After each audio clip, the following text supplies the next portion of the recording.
नमस्कार, आपके साथ हूं मैं खुशबू मनोरमा मिश्रा और आप देख रहे हैं इंडिया न्यूज। आप सभी का बहुत स्वागत हमारे इस खास बुलेटिन में। बुलेटिन की शुरुआत एक बड़ी खबर के साथ जो कोलकाता से सामने आ रही है। 100 करोड़ घोटाले से जुड़ी यह खबर। टीएमसी की पूर्व विधायक का पति गिरफ्तार हुआ है। 100 करोड़ घोटाले से जुड़ी ये बड़ी खबर आपको बता रहे हैं, जहां पर टीएमसी की पूर्व विधायक का पति गिरफ्तार हुआ है। अदिति मुंशी के पति देवराज चक्रवर्ती गिरफ्तार हुए हैं। कथित बेनामी संपत्ति ट्रांसफर मामले में यह कार्रवाई की गई है। पूर्व विधायक के पति हैं। बेनामी संपत्ति ट्रांसफर कार्रवाई में मामले में ये पूरा आपको बता दें कि इस घोटाले का आरोप और इस कथित बेनामी संपत्ति ट्रांसफर मामले में ये कार्रवाई हुई है। बड़ी जानकारी आपको दे रहे हैं। जब से आप देखिए पश्चिम बंगाल में सत्ता बदली है, उसके बाद से लगातार जो बड़े आरोप हैं वो निकलकर सामने आ रहे हैं और लगातार आपको बता दें कि कई जगहों पर जो आम जनता है वो भी। और मेरे सहयोगी रैनी दत्ता ज्यादा जानकारी के लिए इसी खबर पर मेरे साथ। रैनी, क्या जानकारी मिल पा रही है? टीएमसी के पूर्व विधायक अदिति मुंशी के पति गिरफ्तार हुए हैं। क्या बेनामी संपत्ति थी, क्या कुछ सामने आया है?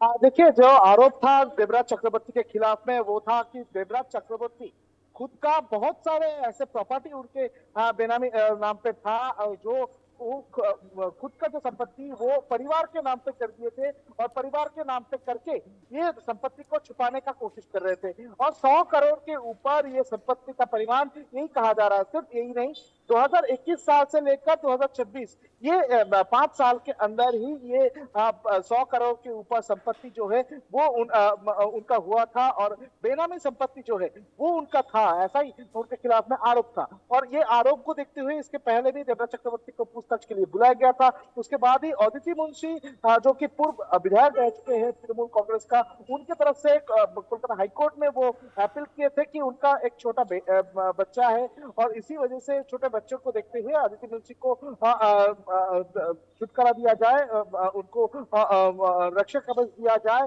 ऐसा अपील उनकी तरफ से किया गया था कोलकाता हाई कोर्ट में। और उसी मामले पर देवराज चक्रवर्ती को भी निष्पत्ति देने का बात भी उनके ये एफिडेविट में किया गया था। उसके बाद कोलकाता हाई कोर्ट की तरफ से स्पष्ट किया गया था कि अदिति मुंशी को गिरफ्तार नहीं किया जाएगा, मगर देवराज चक्रवर्ती को गिरफ्तार करने के पीछे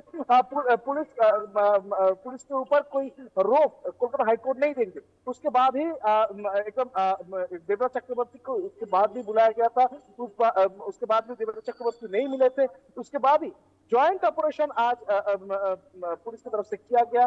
ज्वाइंट ऑपरेशन में देवराज चक्रवर्ती को पुरुलिया से गिरफ्तार किया गया है, ऐसा ही सूत्र के हवाले से खबर मिल रहा है। सूत्र के हवाले से यह भी खबर मिल रहा है कि देवराज चक्रवर्ती पुरुलिया में भाग गए थे और उसी पुरुलिया अयोध्या पहाड़ एरिया से उनको गिरफ्तार किया गया है, ऐसा ही सूत्र के हवाले से खबर मिल रहा है। कल ही उनको कोर्ट में पेश किया जाएगा। उनको पेश करके देवराज चक्रवर्ती को हिरासत में लेने का अपील भी पुलिस की तरफ से किया जाएगा।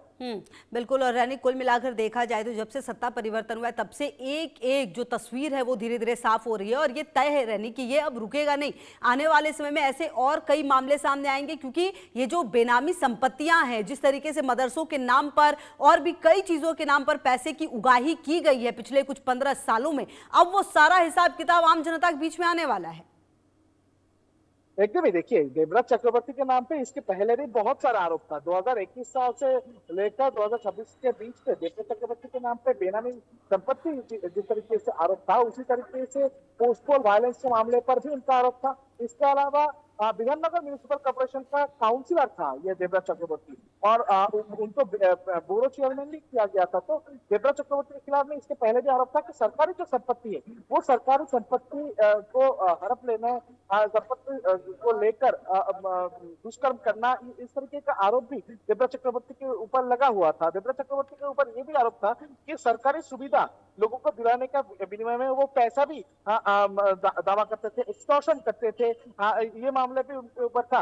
यानी एक एक करके तृणमूल का जो विधायक है और विधायक का जो परिवार है वो अभी गिरता हुआ नजर आ रहा है। पुलिस की नजर में जो लोग थे उनके खिलाफ में कार्रवाई जो है वो अभी पुलिस की तरफ से फिलहाल किया जा रहा है। तो एक एक करके जिस तरीके से कार्रवाई पुलिस की तरफ से लगातार किया जा रहा है, तो इसमें तृणमूल कांग्रेस का मुश्किलें और भी बढ़ता हुआ नजर आ रहा है। और भी तृणमूल कांग्रेस का जो तृणमूल कांग्रेस के खिलाफ में शिकंजा वो कसता हुआ नजर आ रहा है। बिल्कुल, और कुल मिलाकर रहने का अब देखना ये होगा कि इसमें क्या दलील सामने आती है टीएमसी की तरफ से।